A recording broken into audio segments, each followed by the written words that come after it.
shahideislam.com اس web site پر آپ سن سکتے ہیں شہید اسلام مولانا محمد یوسف لدھیانوی رحمہ اللہ کی آواز میں درس قرآن، درس حدیث اور اصلاحی مواعظ۔ خالق کل شیء، ہر چیز کے پیدا کرنے والا، ہر چیز اس کی مخلوق اور وہ سب کا خالق۔ جبکہ شہید اسلام کی تصانیف آن لائن پڑھ بھی سکتے ہیں۔ اس کے علاوہ اس ویب سائٹ پر آپ سن سکتے ہیں ممتاز علماء کرام کے اصلاحی بیانات۔ اسی لیے اللہ پاک جل شانہ نے قرآن کریم میں اعلان کر دیا، فرمایا قل اطیعوا اللہ والرسول۔ www.shahideislam.com الحمد لله نحمده ونستعينه ونستغفره ونؤمن به ونتوكل عليه ونعوذ بالله من شرور أنفسنا ومن سيئات أعمالنا من يهده الله فلا مضل له ومن يضلل فلا هادي له ونشهد أن لا إله إلا الله وحده لا شريك له ونشهد أن سيدنا ومولانا محمدا عبده ورسوله صلى الله تعالى عليه وعلى آله وأصحابه وبارك وسلم تسليما كثيرا كثيرا، أما بعد فأعوذ بالله من الشيطان الرجيم، ألا إن أولياء الله لا خوف عليهم ولا هم يحزنون الذين آمنوا وكانوا يتقون لهم البشرى في الحياة الدنيا وفي الآخرة لا تبديل لكلمات الله۔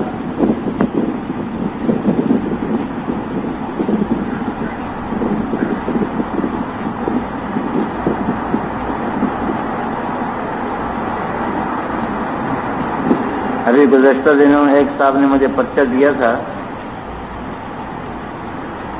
کہ آپ نے 4 بزرگوں کے حالات ذکر کرنے کا وعدہ فرض کیا تھا، ان میں سے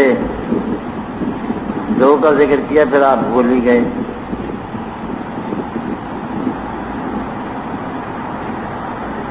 مشہور سلسلے بزرگوں کے 4 ہیں، ان کے علاوہ بھی سلسلے ہیں اولیاء اللہ کے، لیکن 4 سلسلوں کو اللہ تعالی نے بہت مقبولیت عطا فرمائی۔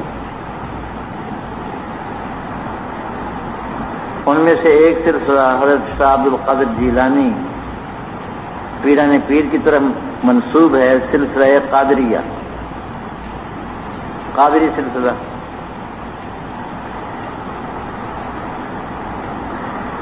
ان کے حالات کا تذکرہ ہوا تھا، اور سمندر میں سے ایک قطرہ، ان کے حالات سمندر میں سے ایک قطرہ۔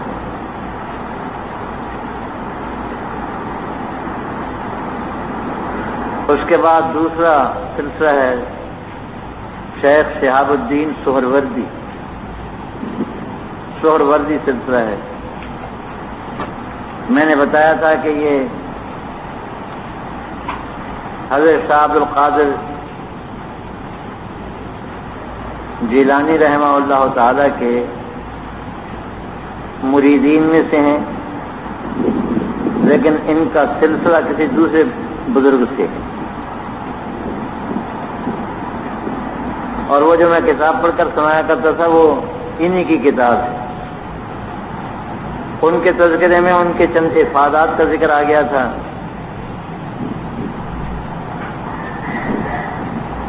وہ آج میں درمیان میں چھوڑ رہا ہوں،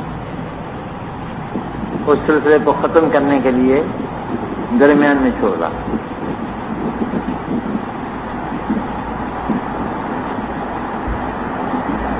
ان کی کتاب ہے جو میں سناتا تھا تصوف پر، اور اس کے بارے میں بزرگوں کا کہنا یہ ہے کہ جس شخص کا کوئی مرشد نہ ہو اس کے لیے وہ کتاب کافی مرشد ہے۔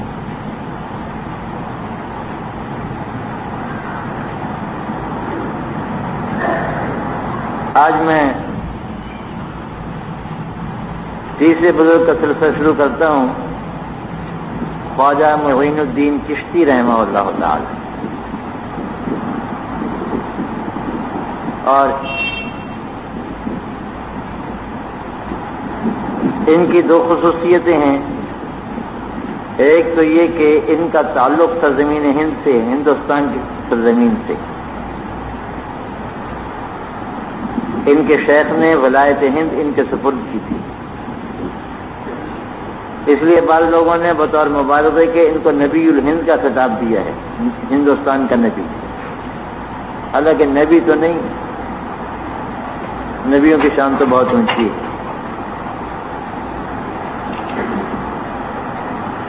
اور دوسری خصوصیت اس کی یہ ہے آپ کی کہ ہمارا سلسلہ انہی کے واسطے سے رسول اللہ صلی اللہ علیہ وسلم تک پہنچتا ہے۔ تو ہمارے پیرانے پیر ہیں خواجہ معین الدین چشتی رحمہ اللہ تعالی۔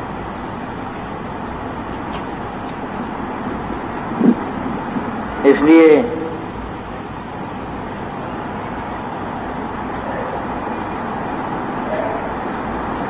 ان کا ذکر کرتا ہوں، لیکن مجھے افسوس ہے کہ اتنے بڑے بزرگ مگر ان کے حالات نہیں ملتے۔ اب 2 پیسے کا آدمی ہوتا ہے، اس کی سوانح عمری پر ہزار صفحے لکھ دیتے ہیں لوگ۔ اس زمانے میں یہ لکھائی پڑھائی کا زمانہ ہے۔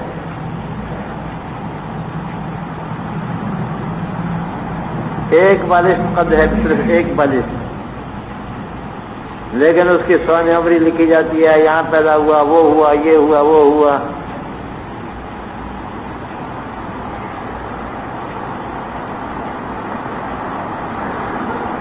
لیکن ہمارے یہ اکابر جن کے ذریعے سے دین زندہ ہوا، امت زندہ ہوئی،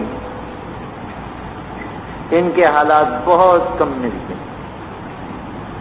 کہیں جستا حالات کوئی کسی نے لکھ دیا تھوڑا بہت۔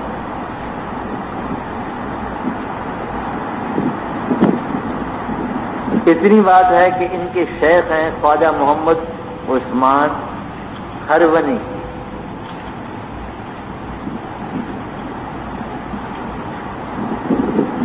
اور حضرت خواجہ معین الدین چشتی رحمۃ اللہ علیہ کے خلفاء کی تعداد 1000 سے زیادہ تھی۔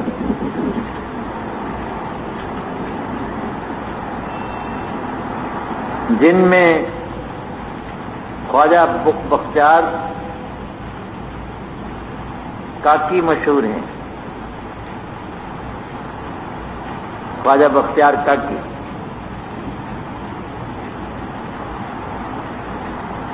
اور ان کے خلیفہ ہیں یہ حضرت گنج شکر رحمہ اللہ تعالی پاک پٹن والے۔ ان کے 2 خلیفہ مشہور ہوئے،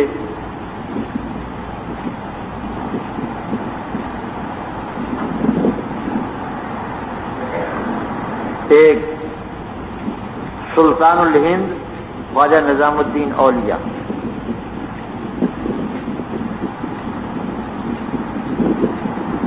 ان کو واقعتاً سلطان الہند کہا جاتا ہے۔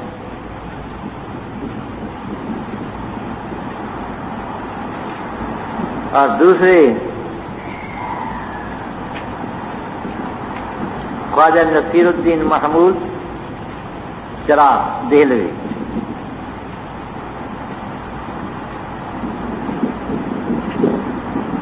بہرحال یہ بہت اونچا سلسلہ تھا بزرگوں کا۔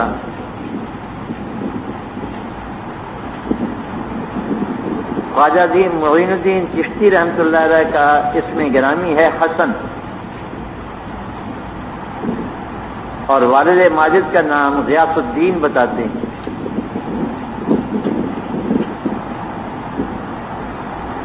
ایران کا علاقہ سیستان،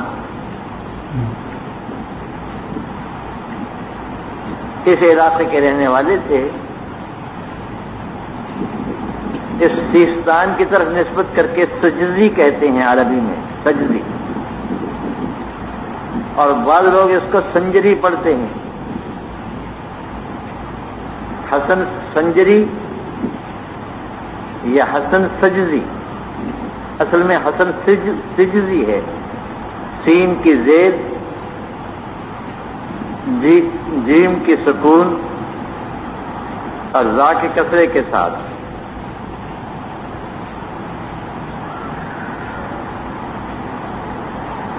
اس پر تمام اہل تاریخ متفق ہیں کہ ان کی ولادت شریفہ سن 537 میں ہوئی،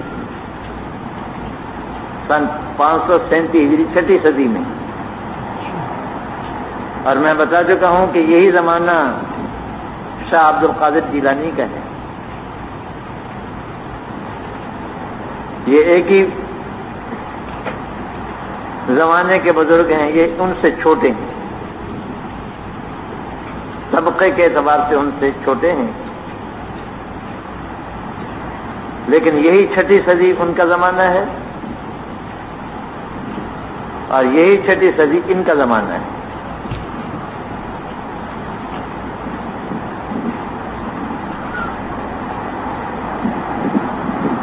حضرت مولانا ابو الحسن علی ندوی رحمہ اللہ تعالی دمل برکاتہم نے ایک بڑی عجیب بات لکھی ہے کہ یہ زمانہ اگر تاریخ کو دیکھا جائے تو بادشاہوں کی لڑائی کا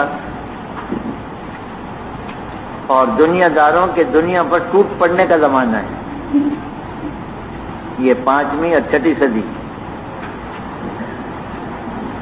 صحابہ و تابعین کا دور گزر چکا تھا، ائمہ دین کا دور گزر چکا تھا، اور لوگ بے تحاشا دنیا پر ٹوٹنے لگے تھے.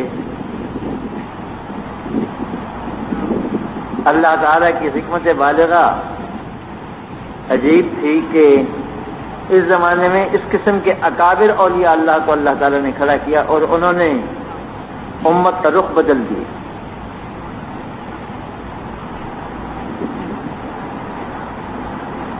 ابن ماجہ میں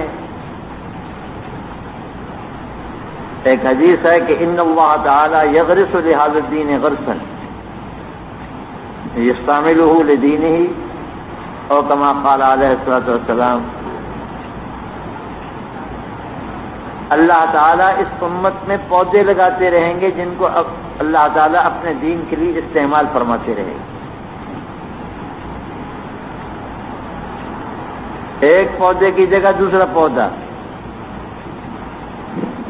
اللہ تعالیٰ لگاتے رہیں گے یہاں تک کہ یہ سلسلہ حضرت عیسیٰ علیہ السلام کی تشریف آوری تک جاری رہے گا. دین کو اللہ تعالیٰ مٹنے نہیں دیں گے.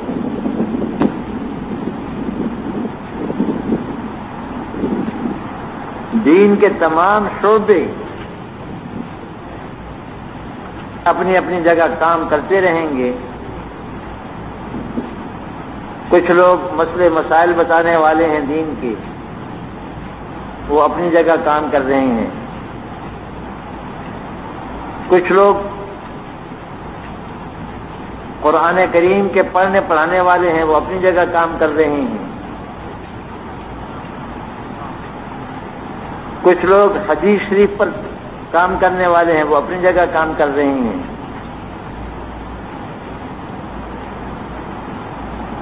کچھ لوگ دلوں کا تزکیہ اور تصفیہ کرنے میں مصروف ہیں، ان کی اپنی الگ دنیا ہے.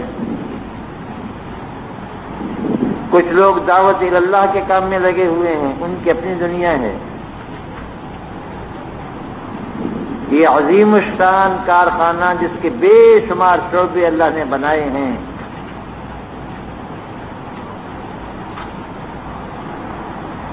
یوں ہی چلتا رہے گا، اور اس کے لیے کوئی منصوبہ بندی نہیں کی جاتی۔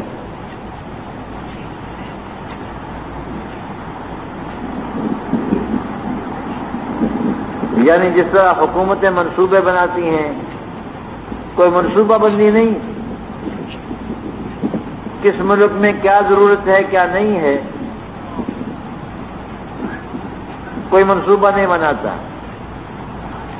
جہاں جو ضرورت ہوتی ہے اللہ تعالیٰ اپنے بندوں کے دل میں ڈال دیتے ہیں، وہ وہاں پہنچ جاتے ہیں اور کام کرتے ہیں۔ جتنا فیض اللہ تعالیٰ کو کسی کو پہنچانا ہوتا ہے پہنچا دیتے ہیں۔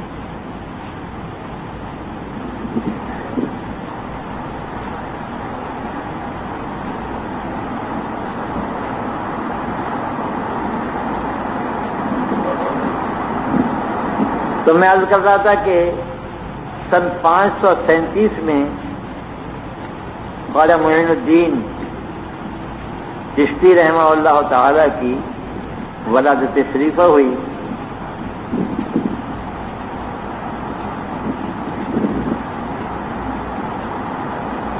وہاں کے دستور کے مطابق قرآن کریم حفظ کیا، پھر علوم کی تفصیل کی عالم بنے، لیکن دل میں شعلہ محبت تھا۔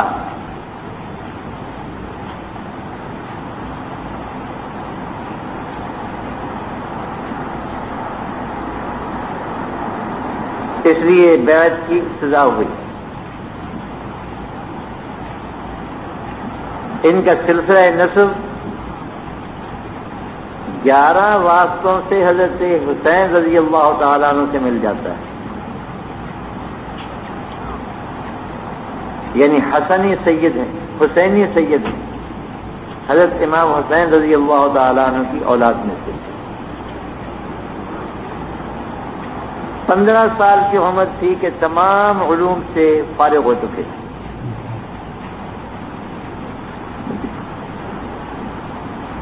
وراثت میں ان کو ایک بڑا باغ ملا تھا،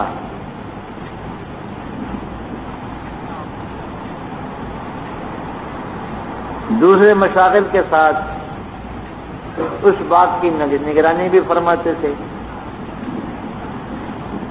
ملازم وغیرہ کام کرتے تھے، اور حضرت ابتدائی عمر میں خود اس کی نگرانی فرماتے تھے۔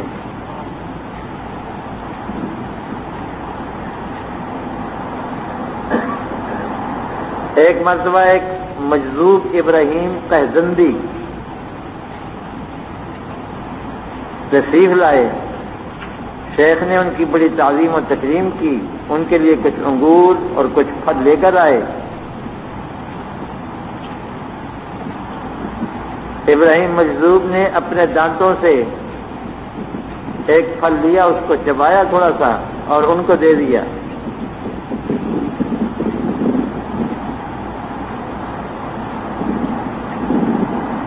جس کے کھاتے ہی باغ میں ایک نور ظاہر ہوا اور حضرت خواجہ کی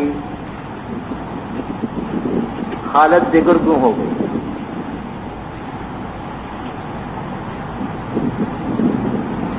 یہ مجذوبوں سے جذب لگ جاتا ہے۔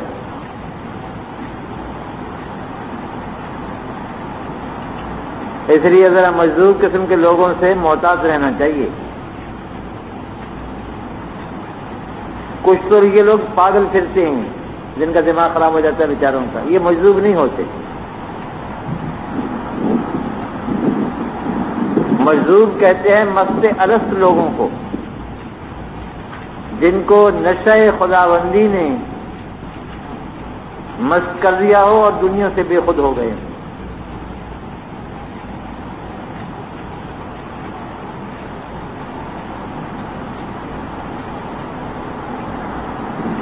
اور یہاں یہ بات یاد رہنی چاہیے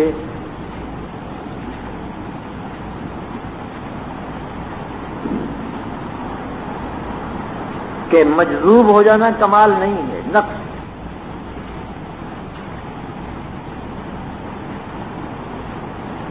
بعض لوگ ان کو کاملین سمجھتے ہیں، مجازیب کو، یہ غلطی ہے۔ مجذوب ہونے کے بعد ترقی رک جاتی ہے، جہاں ہے بس نہیں ہے وہ، اس لیے کہ ترقی ہے علم اور عمل پر، معرفت پر۔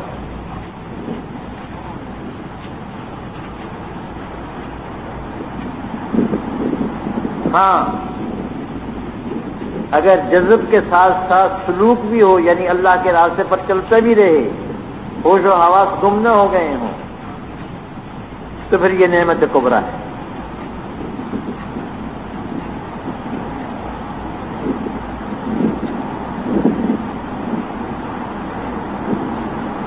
اور بزرگ فرماتے ہیں کہ جذب کے بغیر سلوک بھی نہیں ہوتا۔ جذب کے معنی اللہ تعالیٰ اپنی طرف کھینچ لیتے ہیں کسی کو۔ جب تک اللہ کی طرف سے کشش نہ ہو، جذب نہ ہو، اس وقت تک سلوک نہیں چلتا۔ سلوک کے معنی راستہ چلنے کے ہیں، راستہ طے کرنے کے ہیں۔ لیکن بزرگ فرماتے ہیں کہ لوگوں کی دو قسمیں ہیں، ایک مجذوب سالک ہوتے ہیں اور ایک سالک مجذوب ہوتے ہیں۔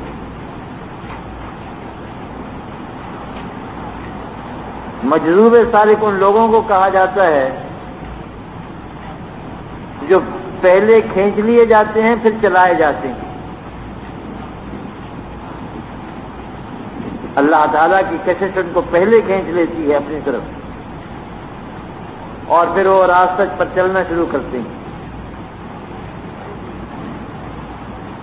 اور بعض اس کے الٹ سالک مجذوب ہوتے ہیں، پہلے وہ چلنا شروع کرتے ہیں راستے میں، پھر اللہ تعالیٰ کی رحمت ان کو اٹھا لیتی ہے کہ چلو تم کیا چلو گے، ہمیں تمہیں پہنچاتے ہیں۔ ان حضرات کو سالک مجذوب کہا جاتا ہے۔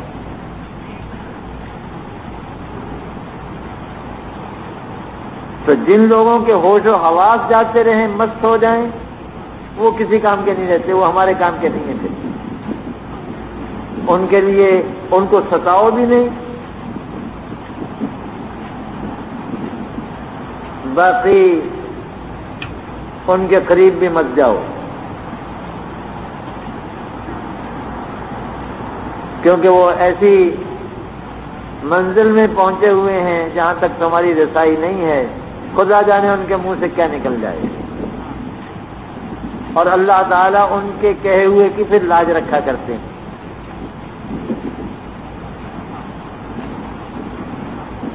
ایک حدیث شریف میں آتا ہے کہ رب اشعثا مقبض الراس ذی طمامین لو اقسم علی اللہ لابرہ ومنہم البراء بن مالک۔ بہت سے ایسے لوگ ہیں جن کے سر پراگندہ ہیں، بال بکھرے ہوئے پاگلوں کی طرح، اور بدن پورے کا پورا مٹی پڑی ہوئی، میل کو جیل۔ جب سے ان کو غسل کرنے اور بدن کو صاف کرنے کا بھی سلیقہ نہیں، اور دو پھٹی پرانی لنگیاں پہنی ہوئی ہیں، ایک نیچے اور ایک اوپر اوڑی ہوئی ہے، قمیص بھی نظارت۔ صدر پوشی کے لیے ایک نیچے لنگی پہنی ہوئی ہے اور ایک چادر اوپر لیا ہوا ہے۔ اب ایسے لوگوں کا مرتبہ لوگوں کی نظر میں کیا ہو سکتا ہے، ذرا اندازہ کر لیجئے، تصور کر لیجئے۔ لیکن اللہ کی نظر میں ان کا مرتبہ یہ ہے لو اقسم علی اللہ لابرہ، اگر وہ قسم کھا کر کہہ دیں کہ آج اللہ تعالیٰ ایسا کریں گے تو اللہ تعالیٰ ان کی قسم کو پورا کر دیں گے۔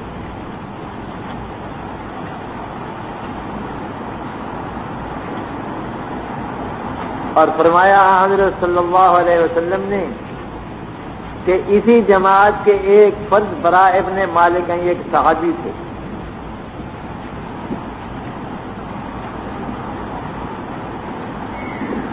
حضرت صلی اللہ علیہ وسلم کے بعد حضرت صلی اللہ علیہ وسلم کے صحابہ جب جہاد میں جاتے، محنت کی، کوشش کی، جان لڑائی، لیکن فتح کے آثار نظر نہیں آتے تھے، تو براء ابن مالک کو پکڑ کر کے لے جاتے. یہی براء ابن مالک ان کو ڈھونڈ ڈھانڈ کے کہیں سے پکڑ کے لے جاتے اور محاذ پر جا کر کے کھڑا کر کے کہتے کہ قسم کھا کے کہو کہ اللہ تعالیٰ ہم مسلمانوں کو فتح دیں گے.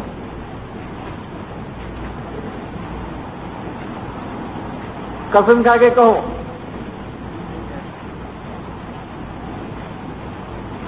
کہ اللہ تعالیٰ مسلمانوں کو فتح دیں گے. تو یہ اپنے ساتھیوں کے مجبور کرنے سے قسم کھا لیتے کہ مجھے اللہ کی قسم ہے اللہ تعالیٰ مسلمانوں کو فتح دیں گے. اور رسول اللہ صلی اللہ علیہ وسلم نے فرمایا تھا کہ اللہ تعالیٰ اس کی قسم کو پورا کرے، فتح ہو جاتی.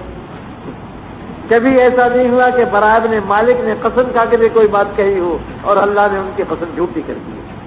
ایسا نہیں ہوا کبھی.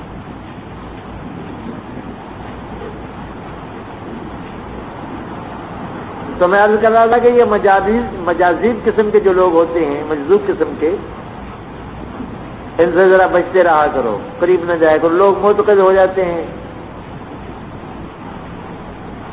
اور ایک عقیدے کی غلطی یہ لوگوں میں پھیلی ہوئی ہے کہ یہ بزرگ جو کچھ کہہ دیتے ہیں وہ ہو جاتا ہے، یہ تقدیر بدل دیتے ہیں.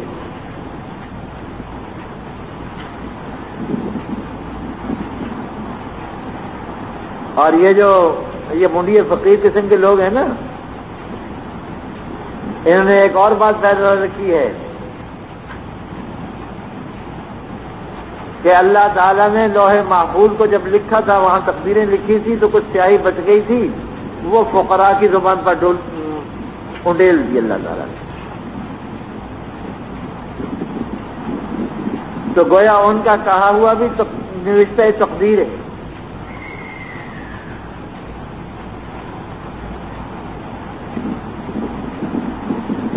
یہ بات قطعاً غلط، جھوٹی، افتراء علی اللہ ہے.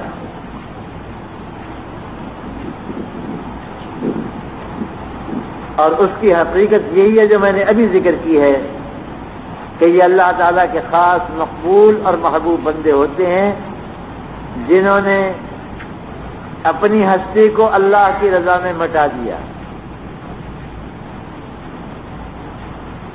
اللہ تعالیٰ ان کے منہ کی بات پوری کر دیتے ہیں، بس بات نہیں ہوتی.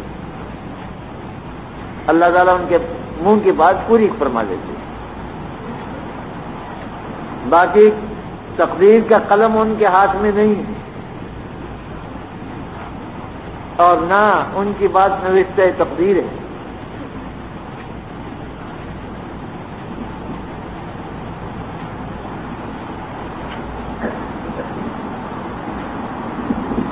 اور اسی سلسلے میں ایک بات یہ بھی یاد رکھو کہ کسی مجذوب کی جھوٹی چیز مت کھاؤ، ورنہ تمہیں بھی جذب ہو جائے گا.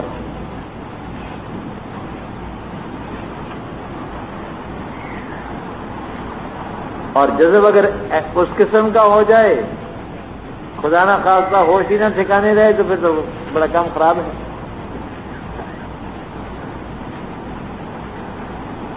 تو خواجہ معین الدین چشتی رحمہ اللہ تعالیٰ اپنے باغ میں تھے کہ ابراہیم مجذوب آئے. انہوں نے درویش سمجھ کر کے ان کی خدمت کی، پھل ول پیش کیے. انہوں نے ایک پھل کھا کر کے ان کو دیا. انہوں نے بزرگ کا تبرک سمجھ کر کھا لیا. بس کھایا کیا تھا، منہ کو لگانا تھا کہ حالت دگرگوں ہو گئی. اور پھر کیا،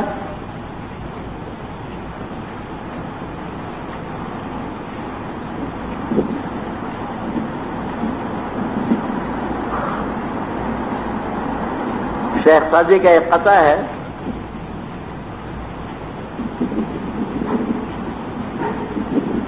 یا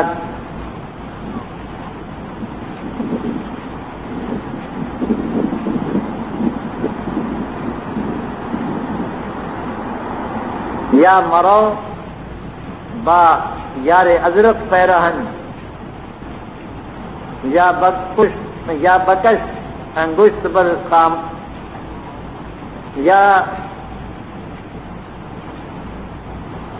یا بکش بر خانوں میں انگشت نیل،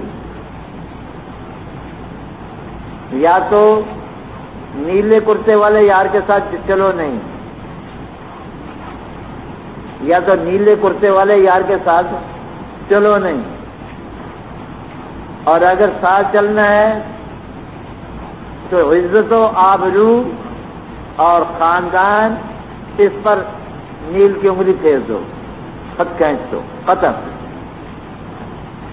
عزت اور بے عزتی اب کوئی چیز نہیں رہی۔ گرچہ بدنامی اس سے پیشے عاقلاں ماں نمی خواہم ننگو نامرا، اگرچہ عقل مندوں کے یہاں یہ بدنامی کی چیز ہے، لیکن ہم ننگو نام کی پرواہ نہیں کرتے، کوئی اچھا کہے کوئی برا کہے چھوڑ دو۔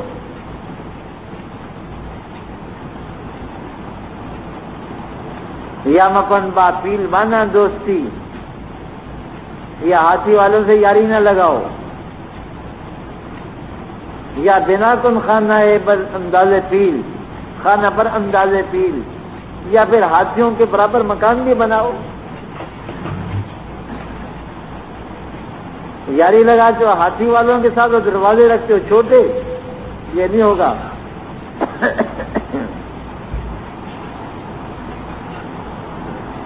تو شیخ پر جب جذب طاری ہوا اور حالت بدلی، تو پھر کہاں کا باغ اور کہاں کا گھر بار اور کہاں کا خاندان اور کہاں کی یہ چیزیں، باغ فوراً بیچ دیا اور جو کچھ اس سے ملا تھا اللہ کے راستے میں لوٹا دیا۔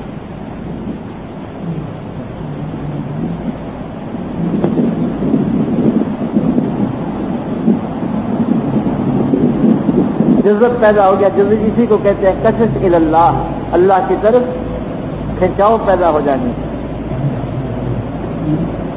دنیا سے تعلق ختم، باغ فروخت کر دیا اور فروخت کر کے فقراء پر تقسیم کر دیا، گھر میں بھی جو کچھ تھا وہ سب کا سب لوٹا دیا، اعلان عام کر دیا کہ جس کا جی چاہے جو چاہے لے جائے۔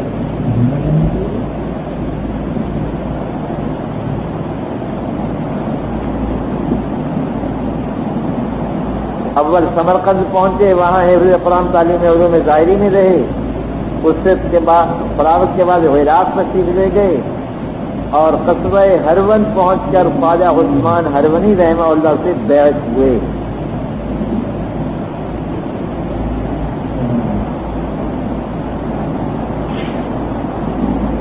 یہاں پر یہ بات بھی یاد رکھو کہ یہ جتنے درویش اس سمے نظر آتے ہیں اولیاء اللہ، بڑے بڑے اکابر، یہ سب کے سب عالم تھے، حافظ تھے، قاری تھے، اور یہ جو دینی علوم ہیں ان میں اشتغال رکھتے تھے۔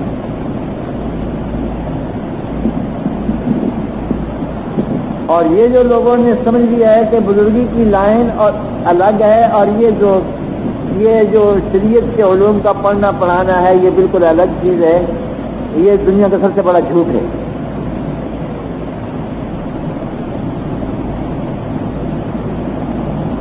میں نے آپ کو شاہ عبد القادر جیلانی پیران پیر کے تذکرے میں بتایا تھا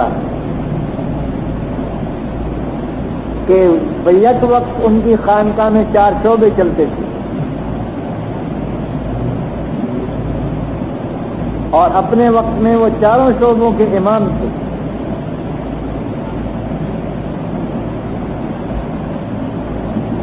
ان کا باقاعدہ مدرسہ تھا، مدرسے میں پڑھاتے تھے، اور اس وقت کے سب سے بڑے مدرس تھے، استاد، ان کی ٹکر کا کوئی استاد نہیں تھا۔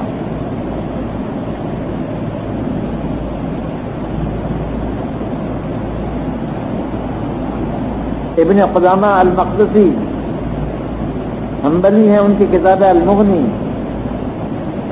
وہ لکھتے ہیں کہ میرا بالکل ابتدائی زمانہ تھا میں شیخ کی خدمت میں پڑھنے کے لیے گیا، شاہ عبد القادر جیلانی کی خدمت میں پڑھنے کے لیے گیا، چند اسباق مجھے پڑھائے، لیکن فرمایا کہ بیٹا تم بہت دیر سے آئے ہو، میرا اب جانے کا وقت آ چکا ہے، تم میرے فلاں شاگرد سے پڑھو۔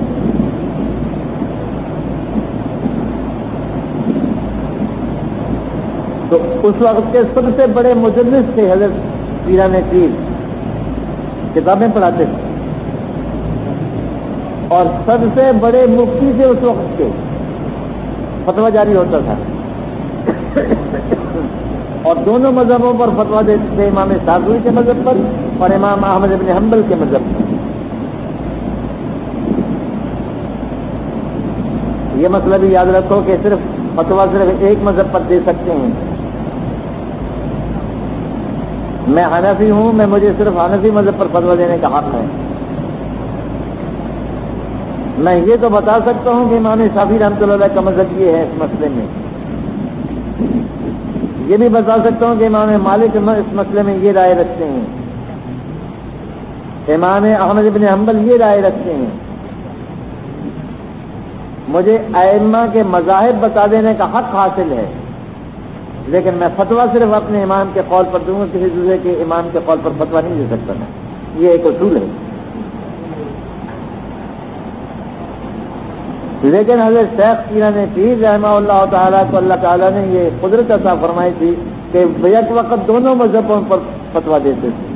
یہ خود حنبلی ہیں، امام احمد بن حنبل کے مقلد ہیں، اور ان کا مذہب وہی ہے جو سعودیہ والوں کا ہے۔ یہ بازی ہیں پکے، سعودی بھی پکے بازی ہیں نا، حنبلی ہیں۔ حضرت پیران پیر بھی حنبلی ہیں۔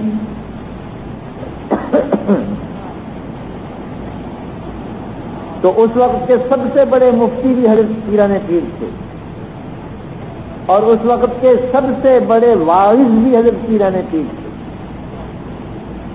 واعظ تقریر فرماتے تھے،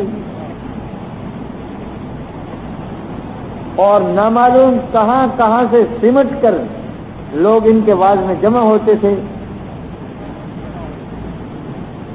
اور اگر کبھی بادشاہوں کے معاملات کی اصلاح کرنی ہوتی تو واعظ میں فرماتے تھے، کیونکہ عمراء اور بادشاہ تک، خلفاء تک ان کے واعظ میں حاضر ہوتے تھے، شریک ہوتے تھے۔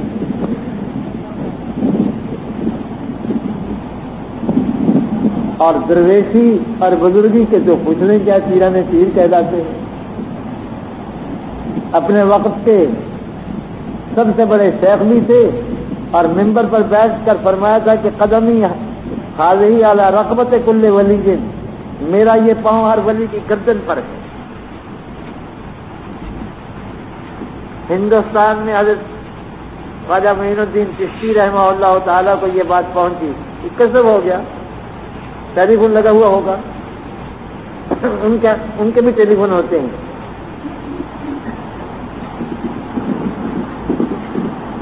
اس بادرین ٹیلی فون کے ذریعے ان کو خبر پہنچی تو سر جھکا کر فرمایا بل الراس والعین، گردن پر نہیں بلکہ میری آنکھوں پر اور میرے سر پر۔ تو یہ سمجھنا کہ درویشی الگ چیز ہے اور شریعت الگ چیز ہے، یہ جاہل لوگوں کی پھیلائی ہوئی جہالت ہے۔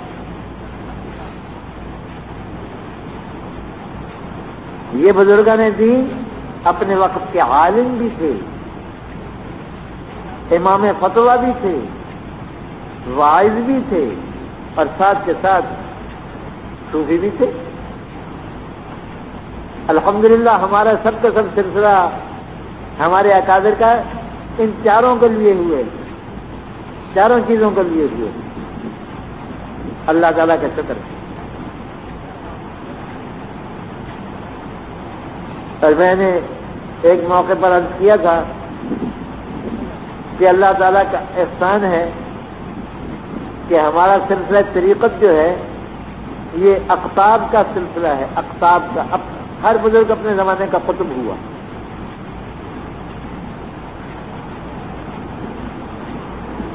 تو خواجہ عثمان ہرونی رحمہ اللہ تعالی ان کے ہاتھ پر بیٹھ گئے. ان کے ملفوظات میں سناؤں گا اس کو. انہوں نے اپنے شیخ کے ملفوظات جمع کیے. خواجہ معین الدین چشتی رحمہ اللہ تعالیٰ نے اپنے شیخ کے ملفوظات لکھے. پھر حضرت خواجہ کے ملفوظات ان کے خلیفہ اعظم حضرت خواجہ بختیار کاکی نے لکھے. پھر خواجہ بختیار کاکی کے ملفوظات ان کے خلیفہ اعظم حضرت گنج شکر رحمہ اللہ تعالیٰ پاک پٹن والوں نے لکھے. پھر ان کے ملفوظات ان کے خلیفہ اعظم خواجہ نظام الدین سلطانوی نے لکھے. سلطان الہند خواجہ نظام الدین اولیاء. اور پھر خواجہ نظام الدین کے ملفوظات ان کے دو شاگردوں نے لکھے, دو مریدوں نے لکھے. یہ بزرگوں کا سلسلہ چلا آ رہا ہے. انیس الارواح کے نام سے خواجہ معین الدین چشتی رحمہ اللہ تعالیٰ نے اپنے پیر کے ملفوظات جمع کیے ہیں. اور اس کے شروع میں لکھتے ہیں کہ جس دن یہ فقیر حاضر خدمت ہوا اور قدم بوسی کی سعادت نصیب ہوئی,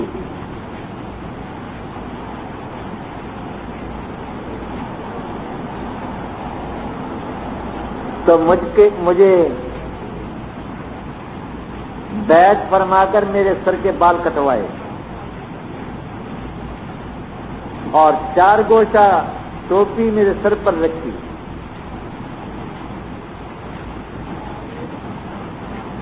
اور پھر فرمایا کہ جب تک میرے شیخ زندہ رہے میں ان کے ساتھ رہا. اشارہ اس طرف تھا, فرمایا کہ خدمت کے بغیر فقیر فقیر نہیں بنتا. اشارہ اس طرح تھا کہ تم بھی آ گئے ہو تو بس یہیں جو کے رہو گے. چنانچہ فرماتے ہیں کہ میں 20 سال اپنے شیخ کی خدمت میں رہا.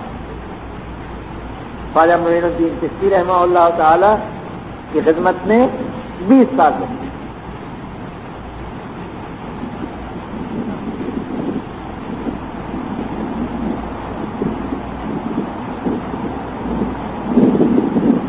اور 20 سال کے بعد ملکوں کی سیر کی اپنے شیخ کے ساتھ پھرتے رہے. مکہ مکرمہ بھی گئے, حج بھی کیا, شیخی کے ساتھ رہے. ان کے لوٹا اور مسواک اور کپڑا پہنانے کی خدمت سپرد تھی.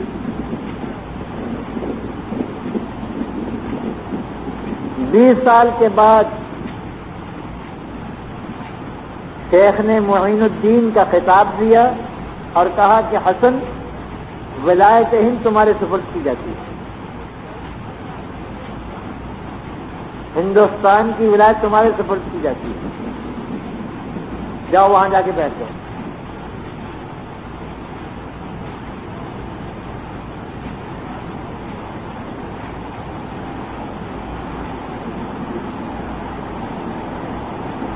ان کو ہندوستان کی ولایت پر مامور فرما کر خود حج کے لیے تشریف لے گئے اور وہاں جا کر انتقال فرمایا. ان کے شیخ حضرت خواجہ محمد عثمان ہرونی رحمہ اللہ تعالیٰ نے اور اپنے شیخ کے حکم سے یہ یہاں تشریف لے آئے. یہ ہمارے سلسلے میں یہ بھی ایک عجیب بات چلی آتی ہے. ساری عمر ساتھ رہے لیکن وفات کے وقت موجود نہیں. ان کے خلیفہ اعظم خواجہ بختیار 20 سال اپنے شیخ کی خدمت میں رہے لیکن وفات سے پہلے کہہ دیا کہ دہلی سے تمہارے دہلی کا پایا تخت تمہارے سپرد کیا جا رہا ہے, جاؤ وہاں پہنچ جاؤ. وہ فرماتے ہیں کہ میں دہلی پہنچا, 40 دن کے بعد مجھے اطلاع ملی کہ تمہارے جانے کے 20 دن بعد شیخ کا انتقال ہو گیا.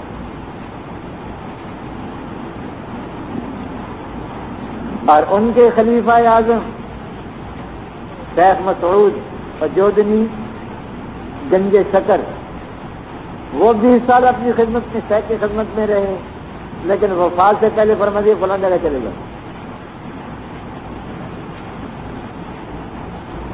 اور یہی خواجہ نظام الدین اولیاء کے ساتھ ہوا. تو خیر یہ بھی عجائبات قدرت میں سے ہے. یہاں اجمیر شریف سے سیکھ لے آئے. خواجہ وہاں پہنچے، ایک جگہ ڈیرا لگا لیا، اور اس وقت یہ ہندوستان کی سرزمین خالص ہندوؤں کی سرزمین تھی.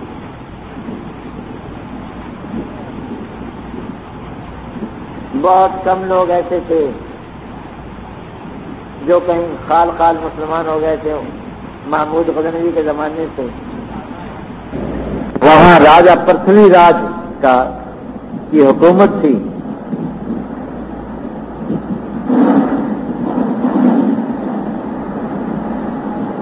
شیخ رحمہ اللہ تعالیٰ کی خدمت میں یہ آ کر کے ایک درخت کے قریب کے ایک درخت کے نیچے بیٹھ گئے. بلند، نہ کھانے کا سامان ساز، نہ پینے کا، نہ کوئی اور، نہ لے نہ دیں. ایک مسافر.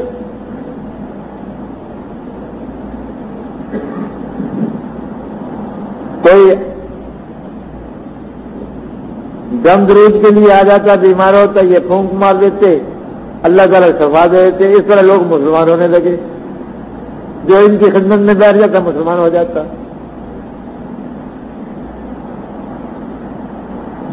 راجے کو اطلاع پہنچی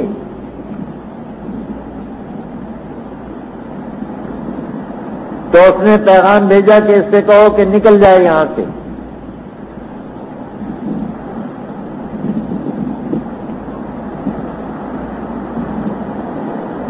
ارشاد فرمایا، جواب میں ارشاد فرمایا کہ فقیر یہاں رہنے کے لیے آیا ہے، تمہارا کوئی نقصان نہیں کرتا، مجھے کیوں نکالتے ہیں؟ پھر پیغام آیا کہ اس کو کہو نکل جائے یہاں سے. پھر جواب دیا کہ میرا قصور کیا ہے کہ مجھے یہاں سے نکالا جا رہا ہے. تیسری دفعہ آیا کہ اگر نہیں نکلیں گے تو ہم پکڑ کر نکال دیں گے. شیخ نے جوش میں آ کر کے فرمایا کہ میں نے تجھے یہاں سے نکال دیا پکڑ کر، اور زندہ پکڑ کر تجھے کسی کے حوالے کر دیا، جاؤ.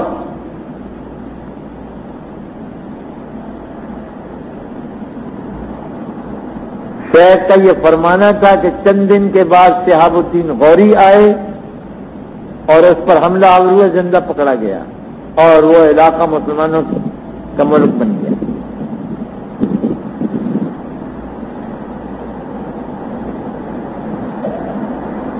اب انہوں نے کیا کیا، لوگوں کو کس طرح تعلیم و تربیت فرمائی. افسوس ہے کہ کتابیں بالکل اس سے خاموش ہو گئیں. کیا مشاغل تھے، کیا معمولات تھے، لوگوں سے کیا برتاؤ کرتے تھے. میں نے بتایا کہ خواجہ بختیار تاقی رحمہ اللہ تعالیٰ نے جو ان کے خلیفہ ہیں، ان کے ملفوظات جمع کیے دلیل العارفین کے نام سے، وہ میرے پاس ہیں، موجود ہیں. لیکن بس حضرت نے یہ ارشاد فرمایا، ایک مجلس لگی حضرت اس میں یہ ارشاد فرماتے تھے، اس مجلس کی تقریر قلم بند کر لی، خلاص. باقی کوئی حالات کے لوگوں کو کس طرح دعوت اللہ دیتے تھے، کیا کیا معمولات تھے آپ کے، بالکل خاموش کتابیں. اس لیے میں نے کہا کہ افسوس ہے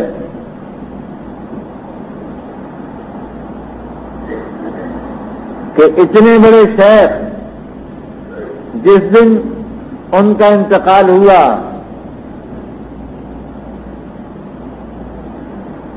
ایک 105 سال کی عمر ہوئی، اور جس دن انتقال ہوا 90 لاکھ مسلمان ہو گئے تھے، 90 لاکھ آدمیوں کو مسلمان کر کے گئے. ویرانہ کفر میں 90 لاکھ کافروں کو مسلمان کر کے گئے. اور اس لیے یہ کہنا صحیح ہے کہ ہندوستان میں یہ جو مسلمان نظر آ رہے ہیں یہ خواجہ معین الدین چشتی کا فیض ہے، یہ اس قسم کے اور اولیاء اللہ کا فیض ہے.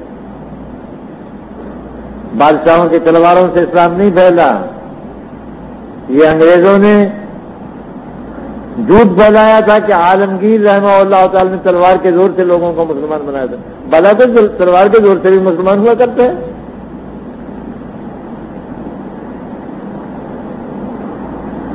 میں تلوار کا زور اوپر تک تو چل سکتا ہے، دل تک تو نہیں جا سکتی تلوار کی نوک.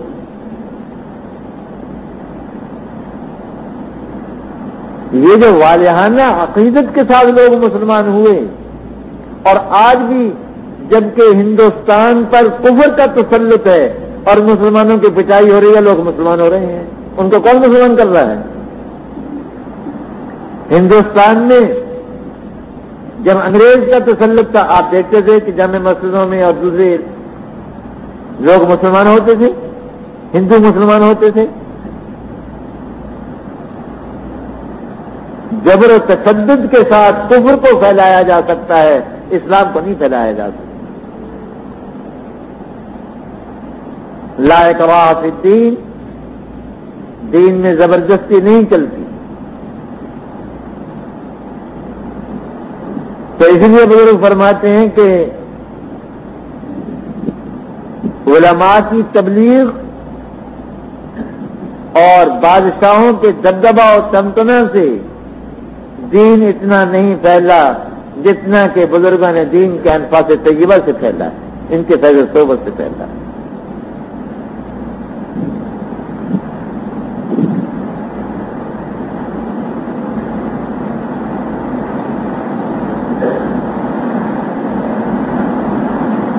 حضرت حکیم محمد مولانا اشرف علی تھانوی رحمۃ اللہ علیہ نے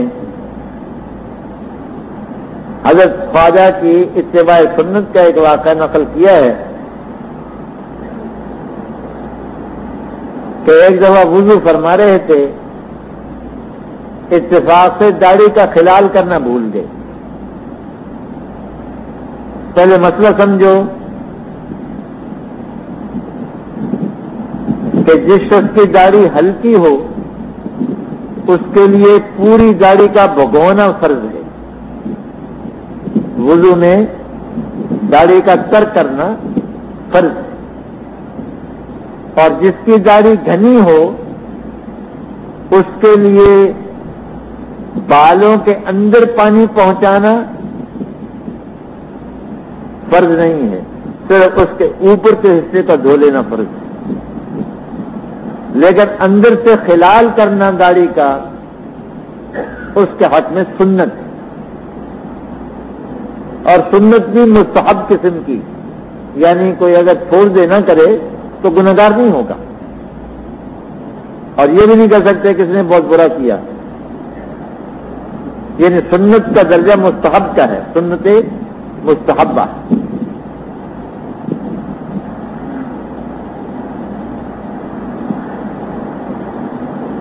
حضرت خواجہ ایک دفعہ وضو فرما رہے تھے، داڑھی کا خلال کرنا بھول گئے.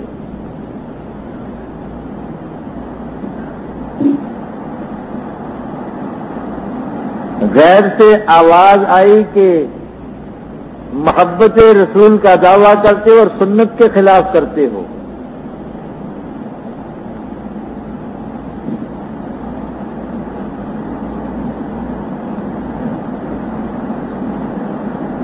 حضرت فرماتے ہیں آپ نے فوراً توبہ کی کہ آئندہ ایسی حرکت نہیں کروں گا.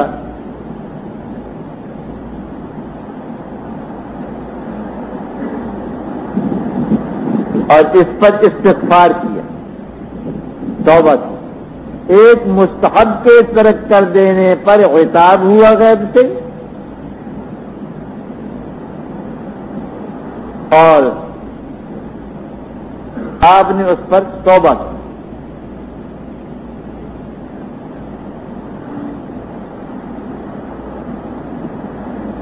یہاں پر یہ نقطہ خاص طور سے یاد رکھنے کے قابل ہے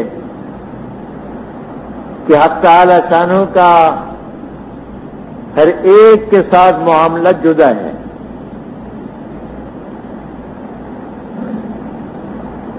میں نے آپ کو حدیث سنائی تھی نا ایک دفعہ کہ حضرت عائشہ رضی اللہ تعالی عنہ کی خدمت میں ایک سائل آیا. اس نے کہا بھوکا ہوں روٹی دے دو، روٹی کھلاؤ. حضرت ام المومنین نے خادمہ سے فرمایا کہ اس کو کھانا دے دو، ہاتھ میں پکڑا دو. وہ چلا گیا. ایک اور شخص آیا، اس کا بھی یہی سوال کہ بھوکا ہوں کھانا کھلاؤ. خادمہ سے فرمایا اس کو عزت کے ساتھ بٹھاؤ اور اس کو کھانا کھلاؤ. انہوں نے کہا کہ حضور دو آدمیوں کا سوال ایک تھا لیکن معاملہ دونوں کے ساتھ الگ الگ.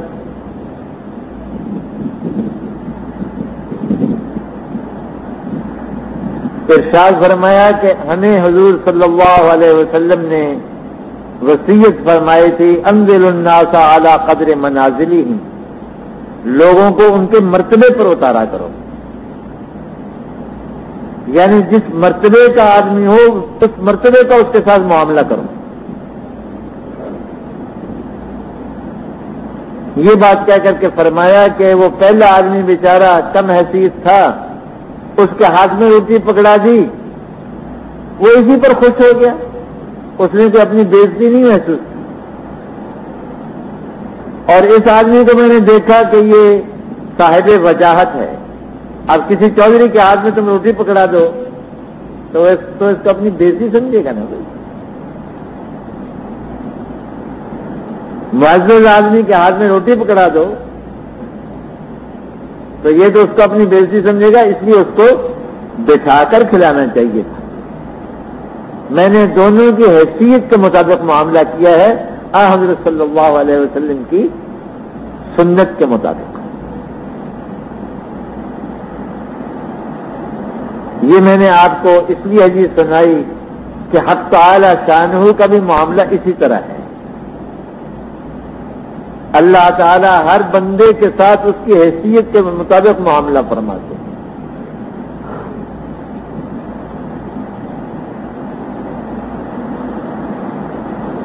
یہ اللہ تعالیٰ کے بندے مقبول بندے تھے. ایک مستحب ترک ہوا تو اس پر غیر سے ڈانٹ پڑی کہ محبت کے دعوے کرتے ہو.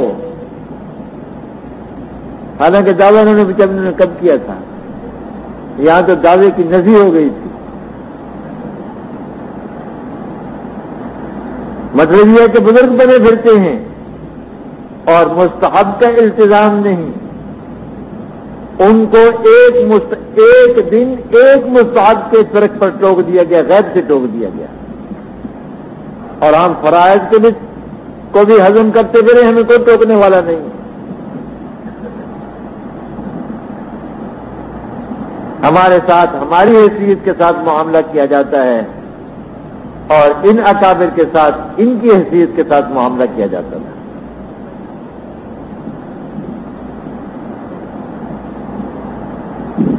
اس لیے فرماتے ہیں بزرگ کہ مقربانہ بیش بود حیرانی، جتنے زیادہ مقرب ہوتے ہیں اتنی حیرانی ان کو زیادہ ہوتی ہے. تم سمجھتے ہو گے کہ یہ جو بزرگ ہوتے ہیں یہ بڑے امن میں ہوتے ہوں گے، ان پر تو کپ کپی تاری رہتی ہے ہر وقت.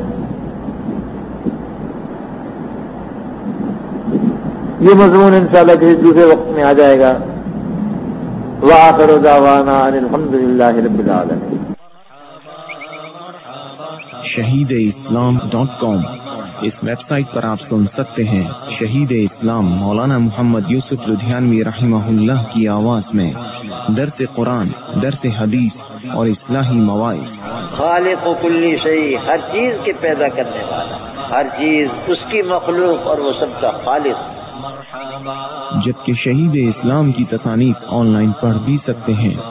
اس کے علاوہ اس ویب سائٹ پر آپ سن سکتے ہیں ممتاز علماء کرام کے اصلاحی بیانات۔ اسی لیے اللہ پاک جل شانہ نے قرآن کریم میں اعلان کر دیا، فرمایا قل اطیعوا اللہ والرسول۔ www.shahideislam.com